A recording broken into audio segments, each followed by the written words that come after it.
বিসমিল্লাহ বলো, পানি দেখে খাও, মাথা ঢেকে খাও, 3 নিঃশ্বাসে খাও, খাওয়ার শেষে আলহামদুলিল্লাহ বলো।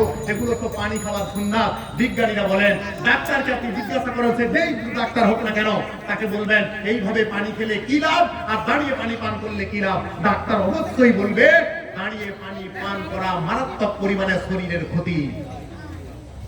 আল্লাহর রাসূল যেমন ভাবে আদেশ করেছেন ওইভাবে খেলে আপনার শরীর ভালো থাকবে। রাসূলের সুন্নতে, প্রত্যেকটা সুন্নতের ভেতরে আমার বাপেরা, আমার পর্দানসীন মা ও বোনেরা, রাসূলের সুন্নতের ভেতরে ইবাদত যেমন আমাদের হবে, আল্লাহ যেমন সওয়াব দেবে, আর রাসূলের সুন্নতের ভেতরে আমাদের কল্যাণ নিহিত রয়েছে। ঠিক কিনা বলেন? এটা আমি কেমন ভাবে আপনাদেরকে বোঝাবো? এটা বুঝাতে আমি পারবো না যতক্ষণ পর্যন্ত আপনারা নিজে বাস্তব লাইফে পরিণত না করবেন। আমি যতই আপনাকে বলি মিষ্টি আপনারা খেয়েছেন, একজনকে বললাম যে কোনোদিন মিষ্টি খায়নি, তাকে বললাম রসগোল্লা আপনি খেয়েছেন, সে বলবে সেটা আবার কেমন। আমি বললাম একটু গোল মতো, সে বলবে সে আবার কেমন, কি দিয়ে তৈরি হয়। আমি বলবো ছানা দিয়ে তৈরি হয়, সে বলবে তারপরে। আমি বললাম তাকে গোল করে তাকে ফুটাতে হয়, তারপরে তাকে চিনি পানিতে ডুবাতে হয়, তারপরে যদি আপনি খান মারাত্মক পরিমাণে টেস্ট। আপনি যতই বলুন তার কোনো জ্ঞানে আসবে না যতক্ষণ পর্যন্ত সে না বলে খাবে। সুতরাং আপনি সুন্নাত দিয়ে, আল্লাহর হুকুম দিয়ে আপনি আপনার জীবনকে উজ্জীবিত করুন। আল্লাহর কসম করে বলছি, আপনার পরিবারে, আপনার ভেতরে, সমাজের ভেতরে সর্বত্র জায়গায় শান্তি বিরাজ করবে। ঠিক কিনা বলেন? আল্লাহর রাসূলকে আল্লাহ এই কারণে পাঠালেন। আল্লাহর রাসূল এবার কি বললেন? সমাজের দিকে আস্তে আস্তে ঢুকছেন। আমার ভাইয়েরা, সময় সংকেত ভালো করে শুনবেন। বর্তমান অবস্থা খুব খারাপ, বর্তমান অবস্থা খুব খারাপ। আল্লাহ রাসূল সমাজে দেখলেন যে মানব সভ্যতা যারা জোরজার, তাদের মুলুকতার, তারা এটা চায় সমাজের উপরে, সমাজের মধ্যে যারা সবচেয়ে বড় লোক, যারা সংখ্যায় বেশি, তারাই সমাজের ভেতরে সবচেয়ে গরিব মানুষদের উপরে, এবং যারা সমাজে সংখ্যালঘু তাদের উপরে সংখ্যাগুরুরা অত্যাচার করছে, নির্মম অত্যাচার। এমনকি যে ব্যক্তি কোন বড় লোকের বাড়িতে কাজ করত, কাজ করার পরে তাকে পয়সা দিত না, আল্লাহর রাসূলের কাছে এসে বললেন, ইয়া রাসূলুল্লাহ, ইয়া হাবিবাল্লাহ, আপনি একটা ব্যবস্থা করে দেন। আমরা গরিব হতে পারি, লোকের বাড়িতে কাজ করতে যাই, কিন্তু পয়সা দেয় না, আপনি একটা ব্যবস্থা করেন। আল্লাহর রাসূল দায়িত্বহীন কণ্ঠে বললেন, ওয়াতুল আজিরা আজরাহু ক্বাবলা আন ইয়াযুফারাকাত। ও বিশ্ববাসী, তোমরা শোনো, শ্রমিকের ঘাম শোকার পূর্বে অবশ্যই তার পারিশ্রমিক দিয়ে দাও। আজকে দেখেন সংখ্যাগুরুরা সংখ্যালঘুদের উপরে নির্মম ভাবে অত্যাচার করছে, নির্মম ভাবে। আপনি কল্পনা করতে পারবেন না এমন পরিমাণে তারা অত্যাচার করে যাচ্ছে। সংখ্যাগুরুদের উচিত সংখ্যালঘুদের সাথে সৎ ব্যবহার করা। একটা পেপারে কয়েকদিন আগে দিয়েছিল, দেশে বিদ্বেষ ভাষণের বেশিরভাগ মানুষের ভেতরে যাতে দাঙ্গা লাগে, বিদ্বেষমূলক ভাষণ বেশিরভাগ সংখ্যালঘু এবং এসসিদের বিরুদ্ধে এই সংখ্যাগুরুরা দিয়ে যাচ্ছে। আমার ভাই, আল্লাহর রাসূলের উপরেও এরকম অত্যাচার হয়েছিল, আল্লাহর রাসূল ধৈর্য ধারণ করেছিলেন। বা ধৈর্য ধারণ করুন, ইবাদত দিয়ে আপনি নিজের জীবনকে উজ্জীবিত করুন, দেখবেন আল্লাহর সাহায্য আসবে। আল্লাহর রাসূল নামাজ পড়ছেন কাবার সামনে, বুখারীর হাদিস। আরে ওর সঙ্গে কে লাগবে? কেউ কিছু বলো না, কোথাকার হাদিস? একটু বুঝিয়ে বুখারীর হাদিস। আল্লাহর রাসূল নামাজ পড়ছেন কোথায়? কাবার সামনে। উকবা বিন আবু মুয়াইদ বলে একজন কুখ্যাত কাফের থাকতে পারলো না যে এই মুহাম্মদ কাবার সামনে নামাজ পড়বে, হতে পারে? এই উকবা বিন আবু মুয়াইদ আল্লাহর রাসূল নামাজে দাঁড়িয়ে দড়ি নিয়ে এসে আল্লাহর রাসূলের গলায় বেঁধে সজরে টানছেন, যেন আল্লাহর রাসূল শ্বাস রোধ করে অবস্থায় মারা যায়। আবু বকর থাকতে পারলেন না, সঙ্গে সঙ্গে এলেন, ছুটে এসে ওই উকবা বিন আবু মুয়াইদকে ধাক্কা মারলেন এবং বললেন, আতাকতুলুনা রাজুলান ইয়াকুলু রাব্বিয়াল্লাহ ওয়া ক্বাদ জাআকুম মিনাল বায়িনাতি মির রাব্বিকুম। ও উকবা বিন আবু মুয়াইদ, কোন ব্যক্তিকে তুমি হত্যা করতে চাইছো যে কিনা নারীদের অধিকারের কথা বলে, সমাজ ব্যবস্থার উন্নতির কথা বলে, যে কিনা শিশু সন্তানদের পাশে দাঁড়ায়, যে কিনা বিধবা নারীদের অধিকার দিতে থাকে, যে কিনা সুদকে হারাম ঘোষণা করে, যে কিনা মদ্যপানকে নিষিদ্ধ করতে বলে, যে কিনা জোরদার মুলুকতারের বিরোধিতায় কথা বলে, ওই ব্যক্তি একটি মাত্র আরেকটা কথা বলে, আল্লাহ ছাড়া আর কোনো রব নেই, এই কারণে তোমরা কি তাকে মারতে চাও? ওই উকবা বিন আবু মুআইদ থাকতে না পেরে আল্লাহ রাসূলকে এবার ছেড়ে দিয়ে আবু বকরকে মাটিতে ফেলে দিয়ে লাত ঘুষি মারা শুরু করে দিল। এর পরের হাদিস হযরতে আব্দুল্লাহ ইবনে মাসউদ রাদিয়াল্লাহু তাআলা আনহু হতে বর্ণিত। উনি বলেন, আমি এক সময় আছি আর আল্লাহ রাসূল এই মসজিদে কাবার সামনে নামাজ পড়ছে। আবু জাহাল বলছে, তোমাদের ভেতরে কে আছো? আল্লাহ রাসূল এই মুহাম্মদ যখন সিজদায় যাবে উটের পচা ভুঁড়ি ওর পিঠের উপর রেখে দেবে। এই কুখ্যাত কাফের উকবা বিন আবু মুআইদ দাঁড়ালো যে আমি করব। আল্লাহ রাসূল সিজদায় উটের পচা ভুঁড়ি এসে চাপিয়ে দিল। আল্লাহ রাসূল তো কয়েকদিন ভুকা দুর্বল, উঠতে পারছেন না, উটের পচা ভুঁড়ি এত দুর্গন্ধ, তাই হার্ট অ্যাটাক হয়ে মারা যায়। এই রকম পরিস্থিতি এই আব্দুল্লাহ ইবনে মাসউদ রাদিয়াল্লাহু তাআলা থাকতে না পেরে ছুটলেন আম্মা জান, নবীর বেটি, কলিজার টুকরা ফাতেমা রাদিয়াল্লাহু তাআলা আনহার কাছে। ও ফাতেমা, তুমি যে দেখো তোমার আব্বা জানের এই অবস্থা। আল্লাহু আকবার কবীরা। তাহলে কত এরা বদমাশ, কত বদমাশ এরা হচ্ছে তাদের দল যারা আজকেও ইসলামের উপরে আঘাত হানে, এরা তাদেরই বংশধর। আল্লাহ রাসূল কি করলেন? ফাতেমা রাদিয়াল্লাহু তাআলা আনহা এসে উটের পচা ভুঁড়িকে সরালেন। আল্লাহর রাসূলের উপরে কত দুশমনি দেখেন। শুধু তাই নয়, ইয়াসের পরিবার, ভালো করে শুনুন, কেমন মর্মম ভাবে নির্মম ভাবে হত্যা করলো। তিনজন, ইয়াসের রাদিয়াল্লাহু তাআলা আনহু এবং ওনার স্ত্রী সুমাইয়া রাদিয়াল্লাহু তাআলা আনহা এবং ওনার ছেলে আম্মার রাদিয়াল্লাহু তাআলা আনহু, তিনজনে একত্রিত হয়ে আল্লাহ রাসূলের হাতে হাত দিয়ে ঈমান আনলেন। এই আবু জাহাল থাকতে পারলো না, একেবারে জ্বলে ছাই হয়ে যাচ্ছে যে আমরা সমাজের ভিতরে সবচেয়ে বড় লোক, সবচেয়ে প্রভাবশালী, আর তিনজন কেন ঈমান আনবে? সঙ্গে সঙ্গে করলো কি, এই ইয়াসের রাদিয়াল্লাহু তাআলা আনহুর হাত পা বেঁধে মরুভূমির উপরে শুইয়ে দিল এবং বলল,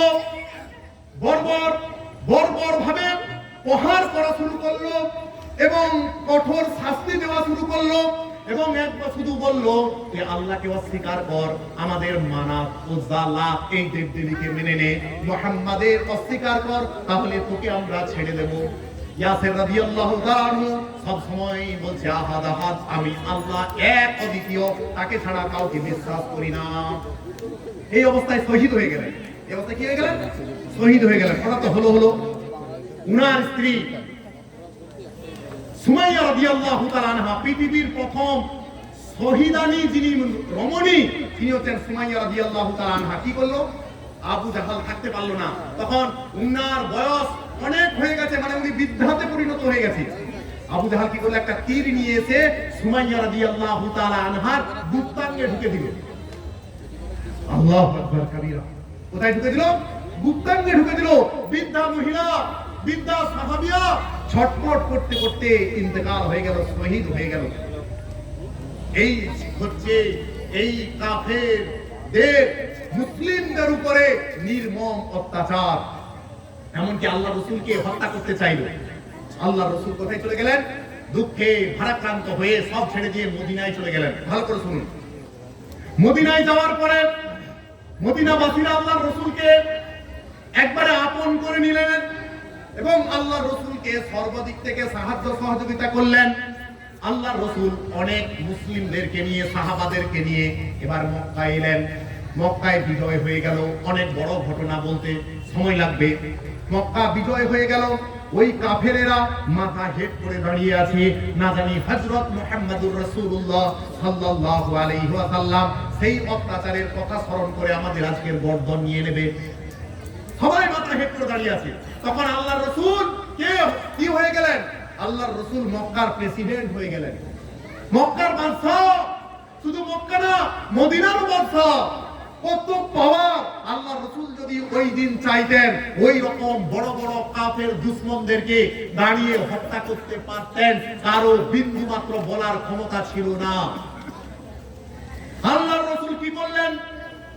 লোম দাঁড়িয়ে যাবে। দেখেন কেমন রাহমাতুল লিল আলামিন করে আল্লাহ পাঠালেন। আল্লাহর রাসূল মসজিদের ভেতরে ঢুকলেন, কাবার ভেতরে ঢুকলেন। কাবা থেকে নামাজ পড়ে যখন বেরোলেন, কাফেরদের উদ্দেশ্যে বললেন, ও আমার ভাইরা, তোমরা মাথায় হেট করে কেন দাঁড়িয়ে আছো?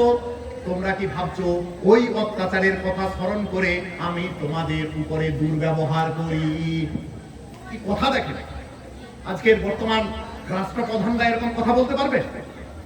এবং আল্লাহর রাসূল কি বললেন?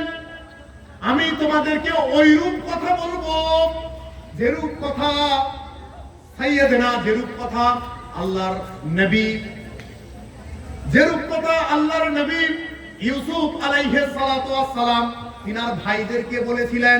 কোরআন জানাচ্ছে আল্লাহর রাসূল বললেন, লা তাসরিবা আলাইকুমুল ইয়াউম। অনেক হাফেজরা আছেন জানেন কোরআনের আয়াত। আল্লাহ রাসূল কি বলছেন?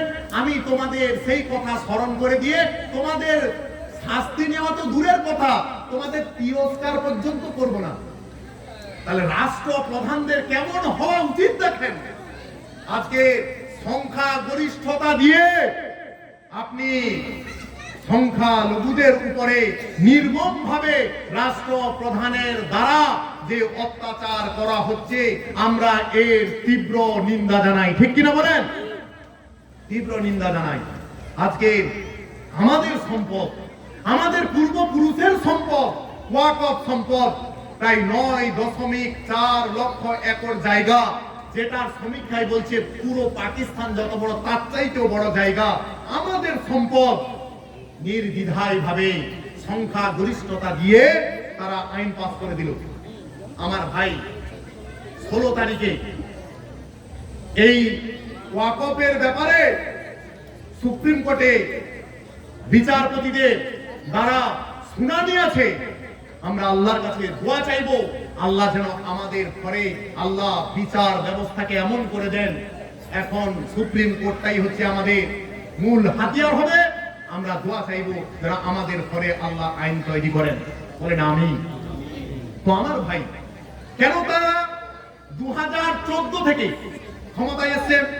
2014 থেকে 2024 সাল পর্যন্ত আজকে 10 বছর তারা সময় পেল।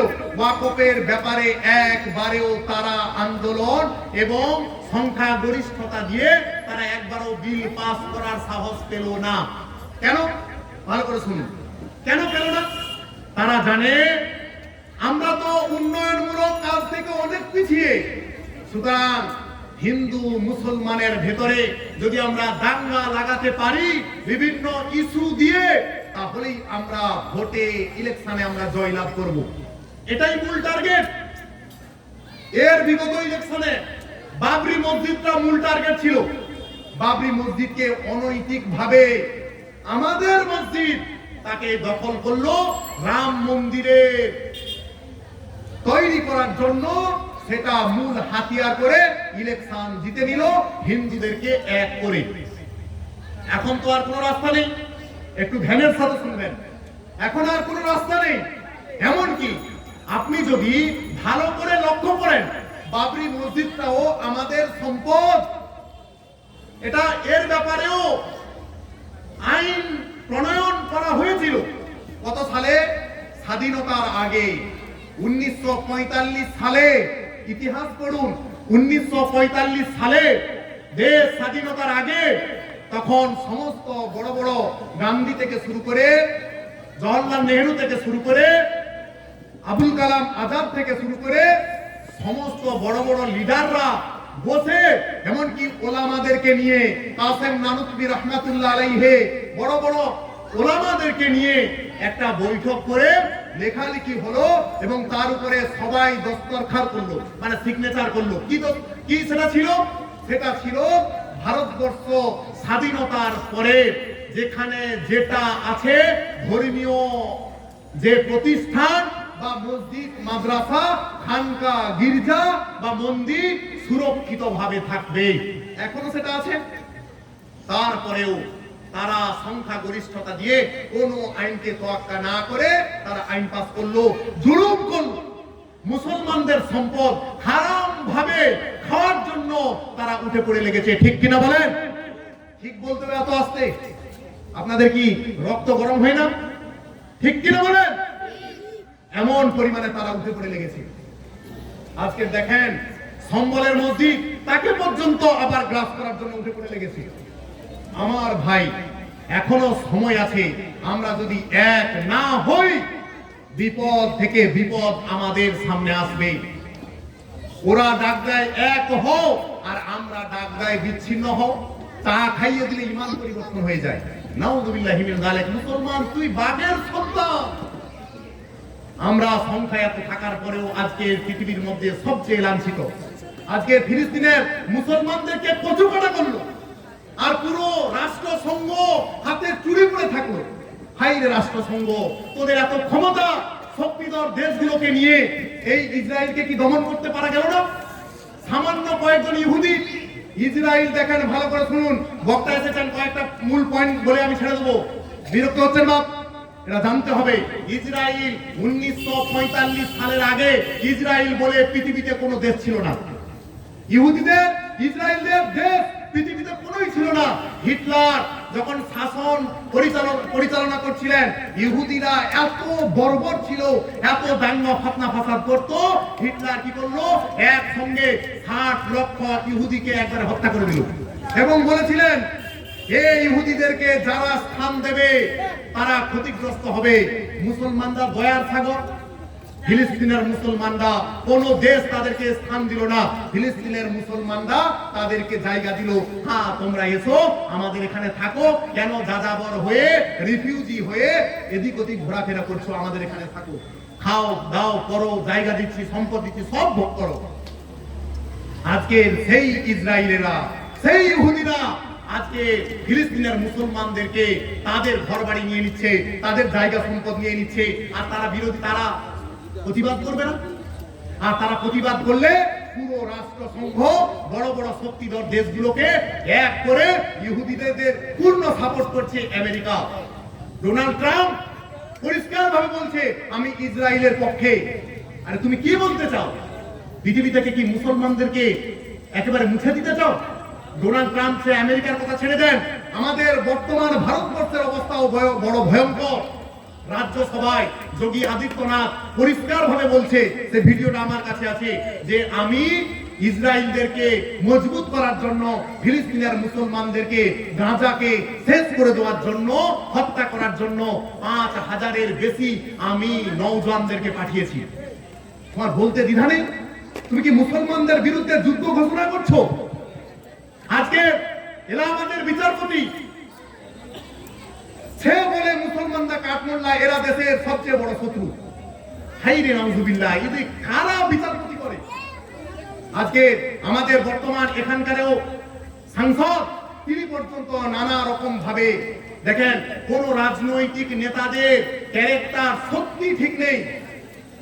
আমার সামনে আমরা দেখছিলাম, এখানে এসে মসজিদে ভোট ইলেকশন হচ্ছে, উনি এসে মসজিদকে নমস্কার করলেন ভালো। কয়েকটা ভিডিও আছে, উনি পরিষ্কার ভাবে যখন অন্য দল করতেন, আমি নাম নেব না, পরিষ্কার ভাবে বলেছিলেন এই বিজেপিরা আরএসএস এর দল, এরা পৃথিবীর মধ্যে সবচেয়ে গাদ্দার। আজকে দেখেন দল পাল্টে গেছে আর মুসলমানদেরকে টার্গেট বানাচ্ছে। সেই কারণে আজ দুদিন আগে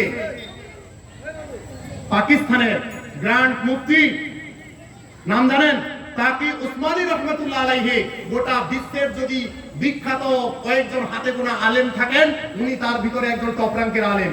উনি দ্যাথইন কণ্ঠে বলেছেন এদের বিরুদ্ধে মুসলমানদেরকে এক হতে হবে, এবং 57টা মুসলিম কান্ট্রিকে বলেছেন তারা যেন এক হয়ে এদের বিরুদ্ধে জিহাদের ডাক দেয়। আমার ভাই, যা বললাম এটার মূল কথা, আমরা এক হই, ইবাদতের দ্বারা জীবনকে গড়াই, দেখবেন আল্লাহ রাব্বুল আলামিন সর্বদিক থেকে আমাদেরকে সাহায্য সহযোগিতা করবে। আর যদি আমরা প্রতিবাদের ভাষা হারিয়ে ফেলি, প্রতিবাদ হচ্ছে কতবার কলকাতায় বিভিন্ন জায়গায় আমরা কজন যাই, ঘরে বসেই থাকি, প্রতিবাদের পায়ে পা মেলান, তাহলে দেখবেন আল্লাহ সুবহানাহু ওয়া তাআলা বাতিলদেরকে অবশ্যই আল্লাহ রাব্বুল আলামিন পরাজয় বরণ করবেন। বলে দিচ্ছি, কালকে প্রোগ্রাম হচ্ছিল, বলেছি। 1 মিনিট, একটা ভালো কথা শুনেন। চৈতন্যপুরে ভাঙা হলো, রাস্তার উপরে অনেক দোকান এবং অনেক এমনকি স্কুল ছিল, স্কুলের পার্টিশন পর্যন্ত তাকে ভেঙে দেওয়া হলো, দোকান পাটকে উঠিয়ে দেওয়া হলো। কিন্তু একেবারে পিডব্লিউর জায়গার উপরে বিশাল বড় একটা মন্দির আছে।